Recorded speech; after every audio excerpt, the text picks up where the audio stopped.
wrinkles. Now, after 6 months of non-stop work, Wayne Victor Dennis is ready to cash in. With the assistance of his girlfriend, he takes $100,000 in 20s cross-country on a counterfeit cashing tour. They have a strategy.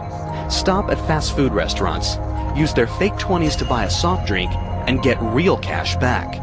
It's one thing to print money in a basement.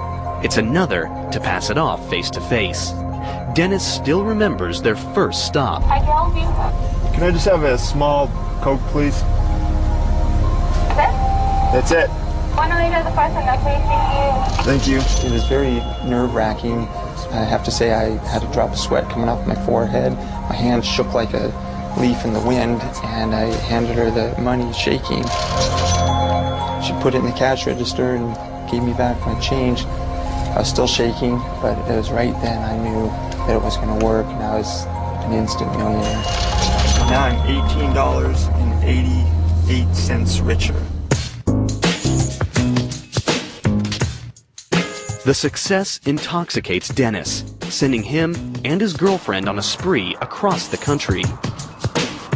One thing that I thought was pretty ingenious was to leave some of the counterfeit at grocery stores, throw a little out the window at nighttime so people would find it and they would cash it in places I would never cash it. So therefore the Secret Service couldn't say a pattern. Finally, they pull into the ultimate money mecca, the bright lights and big greed of Las Vegas. I figured if we can pass it in Las Vegas and not get caught, then we could pass it anywhere. Because the change persons in the casinos, that's all they do 8 hours a day is handle money. And it passed quite nicely, about $4,000 an hour. They're able to funnel through the casinos. Dennis and his girlfriend become instant high rollers. At first, Alexa and I were cashing the counterfeit through the casino, and we're playing 21 and roulette and getting change from the cashiers. We're making great money. Flush with success and fatigued by the hard work of making millions, Dennis and his girlfriend decide to take a break. So we decided to go upstairs to the mezzanine where they had arcade games. Ironically, it's when they let their guard down that the stakes get their highest yet. Dennis passes off a counterfeit 20 to a teenage employee at an arcade game. She's not experienced with big cash, but she has a nervous habit that's about to expose his entire operation. She was tearing the corners off of all the bills, and when she tore the corner off one of my bills, she noticed it was white inside. I did not put enough alcohol in the ink to bleed it through the paper, so it was white inside. She called security without alerting me. Dennis is immediately backroomed, but he's prepared to face off with the feds. We came up with this story that I found a briefcase on a dock in Miami, and when I got home, I opened up the briefcase, I had to pry it open, and I found currency. But the authorities don't buy it. While Dennis is locked up in jail, Secret Service agents search his hotel room. They find the smoking gun, a logbook that describes every incriminating detail of the operation. Then I knew we were pretty much finished. That logbook, that was the damning factor. Counterfeiter Wayne Victor Dennis thought he could create his own mega money factory, but he was tripped up by the saturation of the ink and the quality of U.S. Treasury paper. The real paper comes from Crane & Company of Dalton, Massachusetts. They've been making special paper for U.S. currency since 1879. Their product is unlike any other paper in the world. U.S. currency has that feel of strength that you can snap and feel. The recipe for making paper nearly impossible to counterfeit is top secret. But here's a hint. Most paper is made from wood. Crane & Company's currency stock is made from cotton and linen. The 8-step process begins with 6,000 pounds of cotton. It's loaded into a giant boiler and pressure cooked for 2 hours.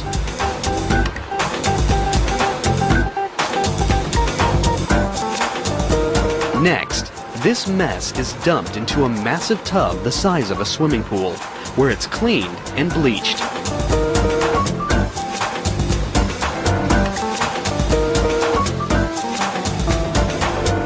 The raw materials are pressed, then dropped into giant blenders called pulpers. This unique process is what gives real paper money that crisp feel that's nearly impossible to duplicate. The paper makers also add some amazing high-tech secrets we're about to expose. It's all in the inside layer, the same layer that tripped up counterfeiter Wayne Victor Dennis. Paper has a front and a back, and most people don't think a lot about the middle. But it's in the middle of the paper that a lot of the technology that contributes to making paper a counterfeit deterrent resides. It's a technique first introduced in 1996, when upper denomination bills got their major makeover. While the pulp is still wet, highly trained specialists tint the pulp, add color fibers, and presidential watermarks. Much of the exact process is top secret, but here's a tip. The fibers are drawn to conform to a wire mesh pattern in the forming process. That image is simply a result of more and less of the very same fiber that constitutes the bulk of the banknote. Next, it's time to add the Treasury Department's ultimate secret weapon, one that no counterfeiter has yet been able to replicate. They're called security threads. Each of these threads has microscopic numbers on them, 42 thousandths of an inch tall, denoting the bill's value. Using transmitted light, the text is clearly visible, but copiers and counterfeiting machinery that use reflective light see nothing. Can printing presses like the one Wayne Dennis used match this microscopic detail?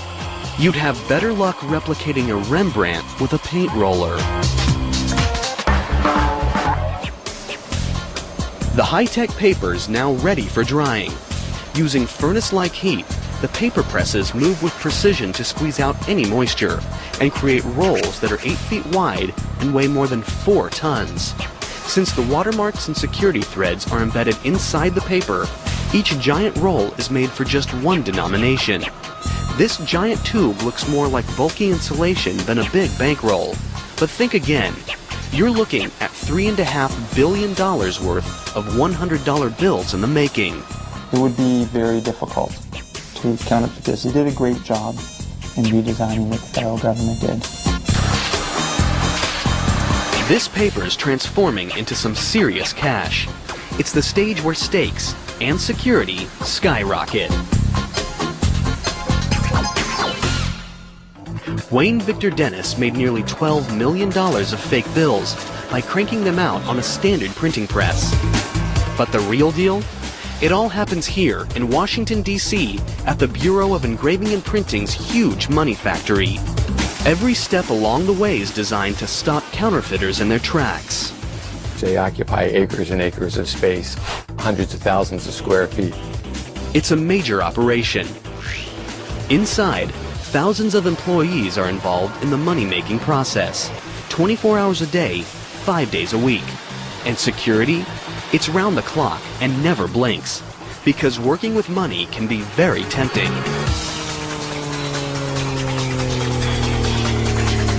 You've worked here at the Bureau for more than 2 or 3 weeks, and it still looks like money to you.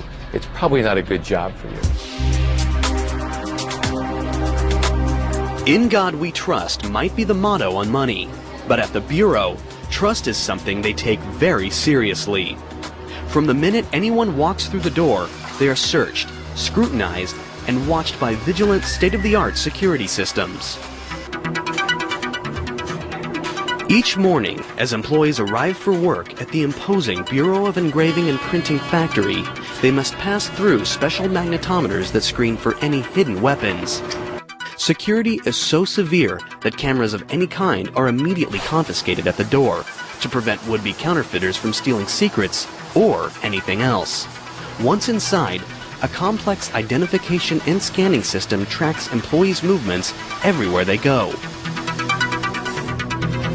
Motion detectors and alarms are placed strategically in key locations to prevent unauthorized access. The building is broken up into very specific security zones so that only those who are authorized to be in a specific zone have access to that. For extra security, many employees work behind steel cages where they are monitored by cameras. We have one of the largest closed-circuit TV systems in the world. With employees under non-stop surveillance, the Bureau now focuses on their biggest task, thwarting counterfeiters. The high-tech paper is just the beginning. There are 6 steps in engraving and printing, and each one makes the bills harder to copy. It begins with a simple piece of steel that is transformed into a remarkable engraving. It's an old-world craft that takes talent, patience, and experience. All of the Bureau's engravers go through a 10-year apprenticeship, and their final product can take hundreds of hours to complete. For counterfeiters who want to get rich quick, there are no shortcuts. Oh, it takes a very special person to be an engraver, I think. It would drive most people mad, sitting here hovering 3 inches above a piece of steel, just making one tiny little dot at a time. And what are the images? There are presidential portraits, but there also have been some unusual and perhaps unexpected images. Let's take a look at the $1 bill and break down the design. There's the famous pyramid with the eye. It's a Masonic symbol. Many founding fathers were Masons. The pyramid's unfinished, which represents the nation in its early stages. And the eye? For the Masons, this refers to the all-seeing eye of God. And what about the dollar sign itself? This symbol has been linked to everything from the serpent cross to the astrological symbol for the planet Mercury. And the eagle? It's said to represent Congress. In the right talon, it grasps 13 arrows, and in the left, an olive branch with 13 leaves and 13 berries. This represents the power of Congress to lead us into war or peace. One of the more recent design additions is causing enough controversy to make it to the courtroom. Back in 1955, Congress passed a law requiring the inscription, "In God We Trust," to be added to the US dollar. 50 years later, in November 2005, Michael Newdow, a Sacramento doctor, lawyer, and atheist, filed a federal lawsuit claiming that the motto was an unconstitutional endorsement of religion. Since it's a law, it's really not a discussion point. To change that would require that all the plates be redone and would therefore add to the cost of currency. Bill design has its symbolic history, some say even mystical. But it's also very practical when it comes to thwarting counterfeiters. These hand-carved engravings are a brain-twisting, eye-popping, intricate network of fine lines and tiny dots nearly impossible to accurately copy. That's why I'm working here in the first place, because it's very, very hard to replicate a hand engraving where every single line, dot, and dash is paid very careful attention to. It's designed to foil forgery.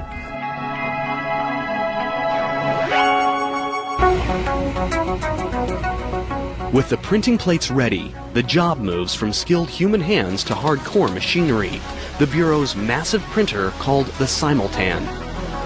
This mechanical giant is over 3 meters tall and weighs nearly 46 tons.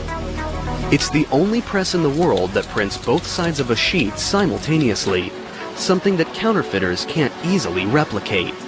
Its job: stamp in some key images, the subtle peach and green stripes, the 20 USA banner, and the nearly invisible 20 numerals. After the ink dries for 72 hours, the Bureau's ready for the next step, the intaglio engraving press. It literally pushes the paper into the ink-filled grooves of the plate. It's the process that gives money that raised look and feel that's so hard to copy, something no color copier in the world can accomplish. The intaglio press prints one side at a time. The back side is first, the green back side. It needs another full 3 days to dry, or else. And you can see how running your finger across it with just a little pressure will move the raised ink off and smudge it pretty good.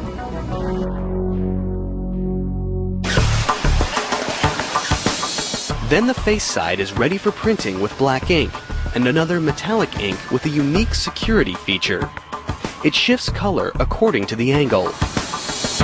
Every hour, 1 1/3 tons of green, black, and metallic ink and 10,000 newspaper-sized sheets of currency stock roar through these enormous presses. That's $6.4 million worth of 20s. With 24 presses in operation, the Bureau can produce as much as $650 million a day. The Bureau's money inspectors now examine every bill, and they've got to be absolutely, positively flawless to pass the test.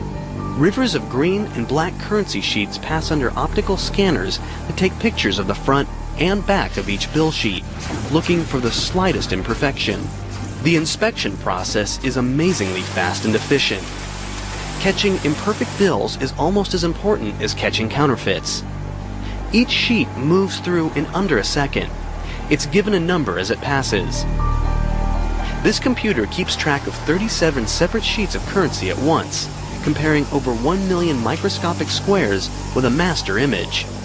If the computer locates a mismatched square, it displays it on a monitor. Here's a demonstration, a smiley face. It'll be spotted and show up as imperfect in less than a second. Imperfect bills are so rare in the general circulation that they are automatically collectibles, sometimes fetching thousands of times their face value. For example, in 2003, a flawed 20 sold online for $10,000. We find it odd that people would want to collect our mistakes.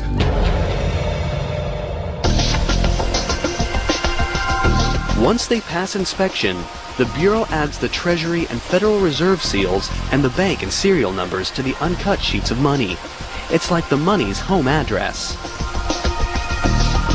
If you know the serial number and the denomination and the series, those three things will uniquely identify that particular piece of paper. It's never duplicated, so that we can tell when that note was printed and where it was originally issued.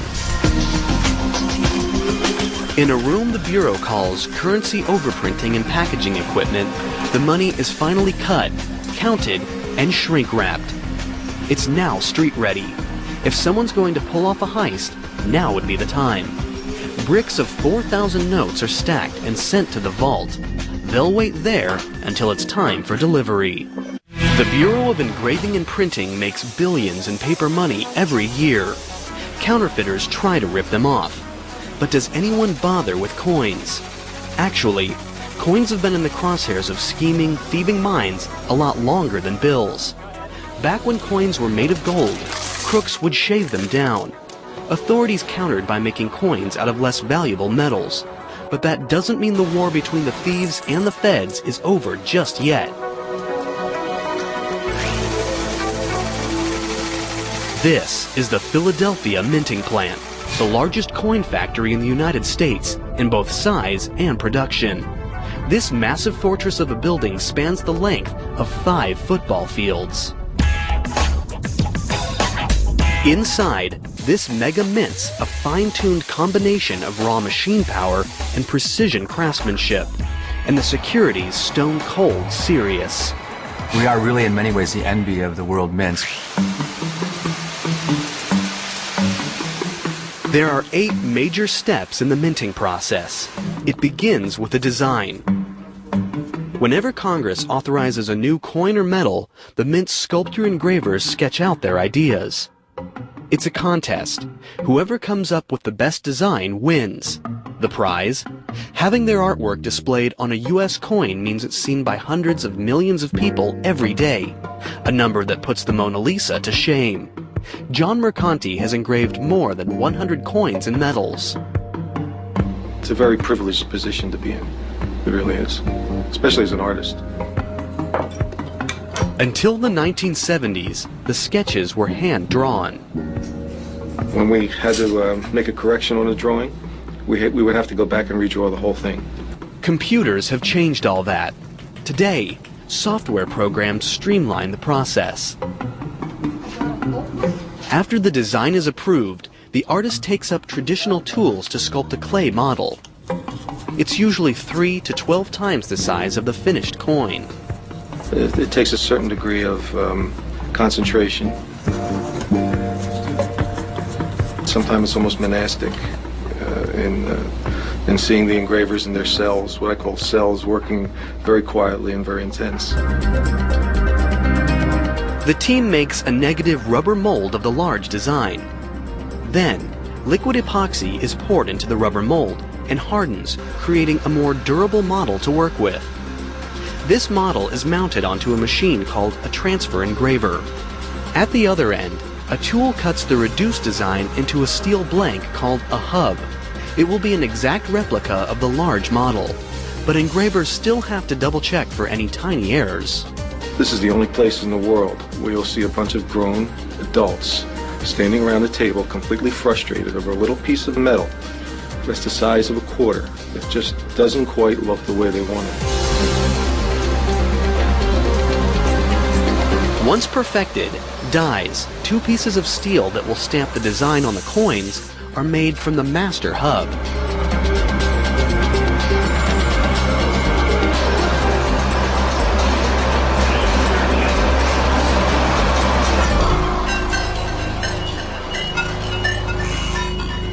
Then, raw machine power takes over. Every day, inside this massive room, monster machines consume thousands of tons of 13 by 1,500 foot metal strips of copper and nickel alloy, and every hour punch out round blanks by the thousands. The blanks are softened in these towering annealing furnaces and then run through a washer and dryer. Next, giant upsetting mills exert tons of pressure on the softened blanks, squeezing up rimmed edges. Finally, huge coining presses stamp the long-awaited images on the coins, 750 strikes per minute, with nearly 100 tons of force.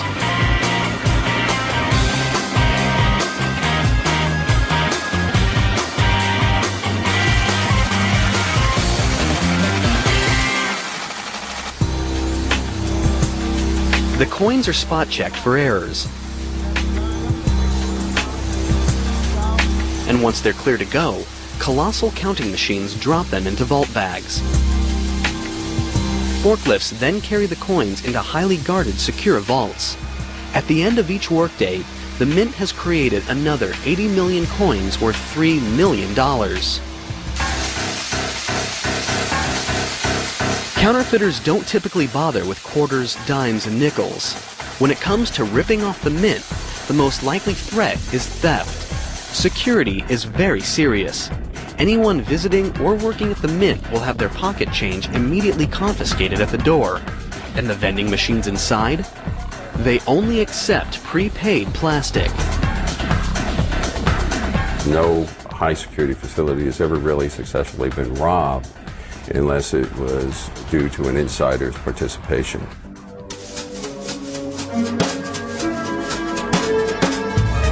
Over the years, the Mint has witnessed some of the strangest inside theft jobs ever. For example, there was Orville Harrington. In 1920, he was a $4 a day worker who couldn't resist the temptation. He took advantage of a unique personal attribute, a hollow wooden leg. It was the ideal place for hiding bars of gold. Over several months, he managed to hide and steal 53 bars. The value at that time? $80,000. The value today? $750,000. But Harrington was eventually apprehended when a coworker got suspicious. His sentence? 10 years in the slammer.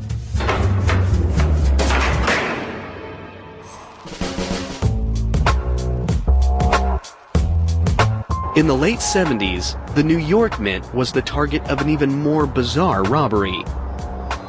That facility actually refined gold. So you would see gold in all different states of finish and 7-ounce bars and just bulk little clumps and in BB type size. So it was all over the place. It looked like Willy Wonka chocolate factory for gold. An employee came up with a deviously simple scheme that took advantage of a weakness in security checks. His key attribute was his height, and all he needed was a newspaper. He wrapped up gold dust in little bags, then rolled a newspaper up to cover it. It was about 6'7". When he would leave, he would stand with his newspaper in his hand and raise his hand straight up over his head in order so the guards can search him very easily. And unfortunately, none of the guards were as tall as he, and so they could never reach his hand. You're clean. Have a good one. You bet. Thanks. Today, it takes more than wooden legs and wrapped up newspapers to steal from these highly guarded facilities. They've got their own armed police force whose job is to protect over $100 billion in gold, silver, and coins. The Mint Police go through vigorous training, including SWAT and anti-terror measures. The bottom line is preventing crooks from getting inside in the first place. Working around money means you have to make sure that the people are honest. And before they're hired, we make sure we check them thoroughly. And make no mistake, at the Mint, everything gets checked, from backgrounds to back pockets. The Bureau of Engraving and Printing and the United States Mint. Together, they're a powerhouse money-making plant, churning out millions by the hour. But they're not the only ones. Around the world, underground counterfeit cash factories are giving them a run for their money, literally. It's a major problem, a threat to the United States economy, and the stakes couldn't be higher. Historically, the United States has always been a nation where people believed they could get rich quick. But that dream has had a dark side. Ever since bills have been part of the United States currency, there have been people trying to fake them. In the early days of the dollar, counterfeiting was a raging epidemic. From 1837 to 1866, during the free banking era, 1,600 state banks printed their own bills, each with its own design. That adds up to 7,000 designs in total. That meant a lot of confusion for the public, and lots of opportunity for counterfeiters to cash in. To fight back, President Lincoln approved a plan to combat bogus bills. He created the Secret Service. Most people know our role as the protectors of presidents and heads of state and people like that. Very few people know our role in fighting counterfeit. Though United States bills are now standardized, they now face even bigger threats from abroad. They're the world's most popular currency, and therefore the most likely target of overseas counterfeiters. The Bureau of Engraving and Printing prevents counterfeiting before the bills even hit the streets. But once they're out, it's up to the Secret Service to catch counterfeiters. This is why the Secret Service was first formed in 1865, and to this day, it's what they do best. The Secret Service has many tactics to track down counterfeiting crooks, including this library of nearly 23,000 fake bills. When a bad buck comes in, researchers attempt to trace it back, determine the top suspect, and make the bust. The Secret Service also takes preemptive strikes.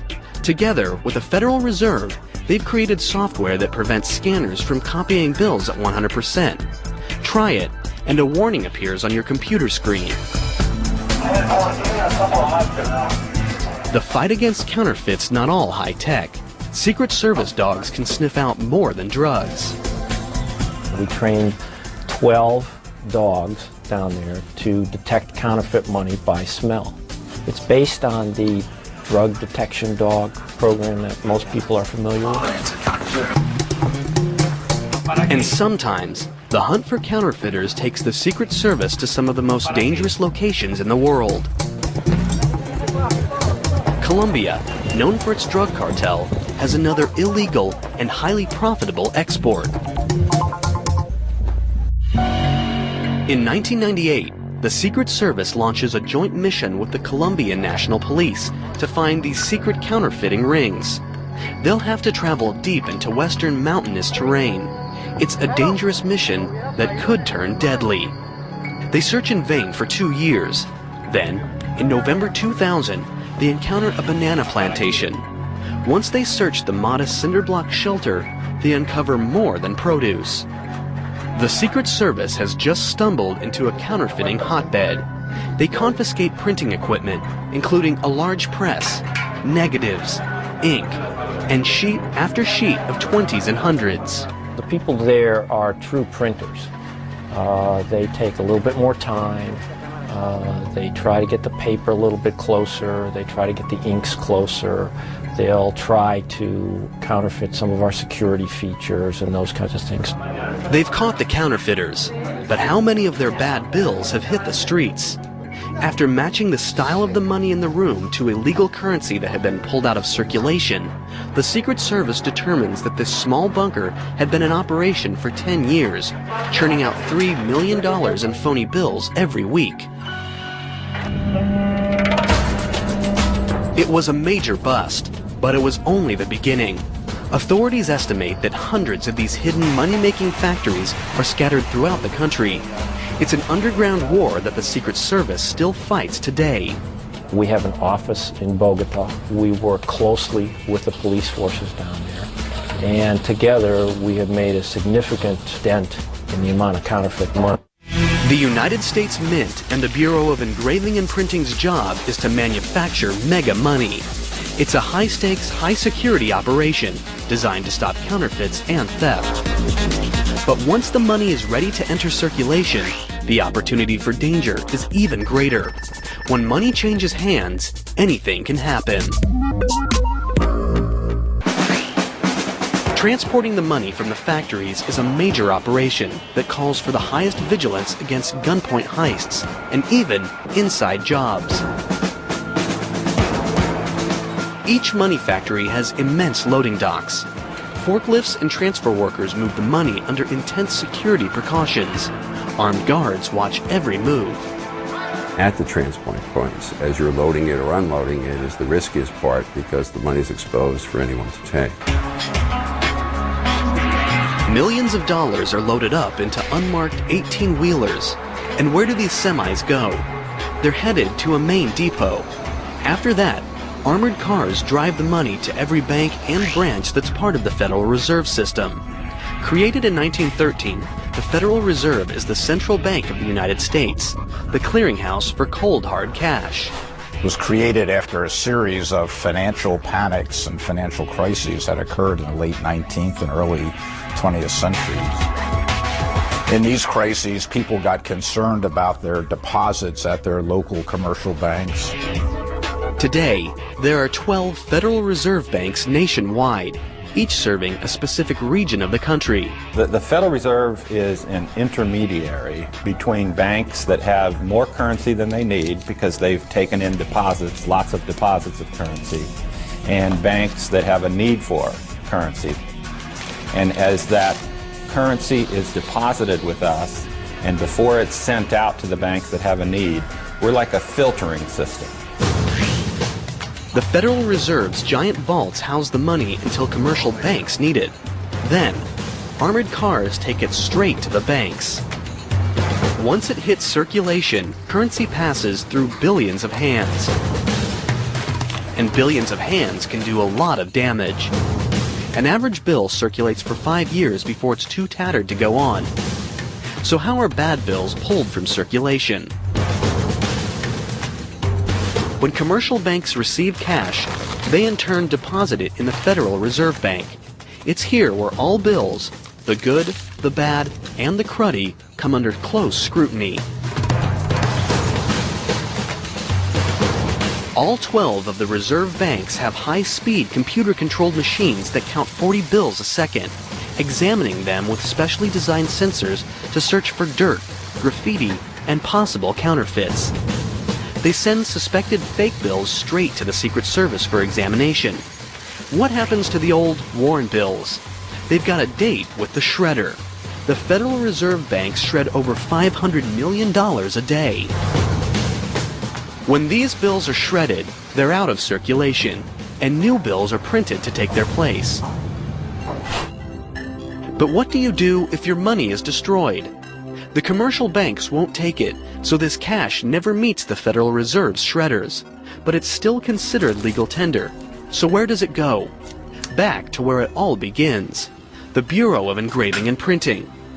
The Bureau has a free service that most people have never heard of. It's called the Mutilated Currency Division, and anyone can send their most fragile 5s and tattered 20s directly to their office for a refund. Hurricanes, tornadoes, all of the natural disasters that you hear, we get the remnants of the currency that has been damaged from those things. When bills first leave the Bureau, they're inspected for the slightest flaws. The messy bills that make it back undergo the same careful scrutiny. The Bureau employs 17 full-time examiners.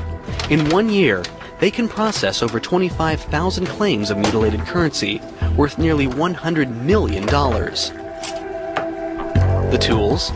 Tweezers, knitting needles, small knives, tape, and glue. It takes 6 years of on-the-job training to learn the trade.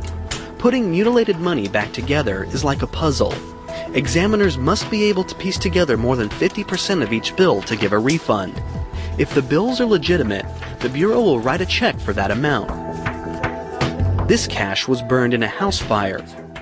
The ashes must be reconstructed. You have to go through and you have to figure out which piece goes where, what goes to what note.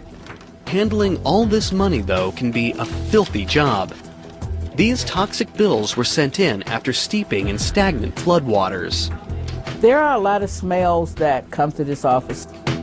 Smells that you probably wish you had never smelled. Between the Fed's shredders and the Bureau's mutilated currency team, over 1 billion bills are sidelined from circulation every week. Everyone dreams of having more money, so why can't the Fed just order more to be minted or printed? Money used to get its value from gold. A $20 note would be redeemable for $20 in gold. Today, the gold standard is no longer used. They now have a 5.7 cent piece of paper and are going to issue that as a $100 bill. In order to do that, they purchase collateral. They purchase treasury notes, bonds that they hold for that value, and they issue that note, and it is represented by the value held by the bank. Sort of like you're writing a check, and the value of that is made by the money that you hold in the bank.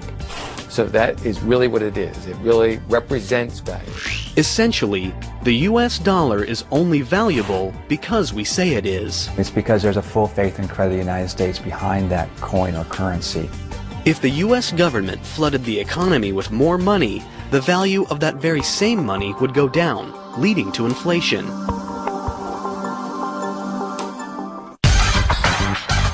Today, cash is increasingly replaced by electronic credit and debit. Is there a bleak future for money factories? Some people want to clip a branch of the money tree, for good. The penny, many argue, is quickly becoming obsolete. Others, however, believe the penny is an important icon we can't afford to lose. An organization that fights for the penny, Americans for Common Sense, was established in 1990 to educate Congress on the need to keep the penny. Their thought? Since it costs 0.07 cents to make a penny, the U.S. government is making money off pennies. And after all, pennies are lucky.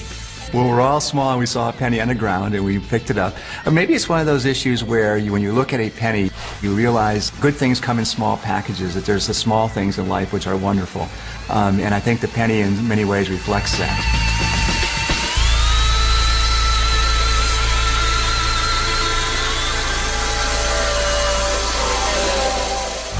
As long as there's the need to buy and sell, there's a need for money factories.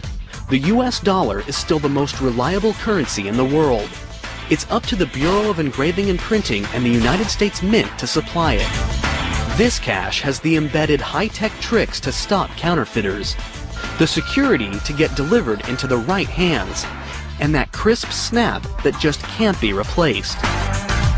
Nothing makes you feel like $1 million, like $1 million.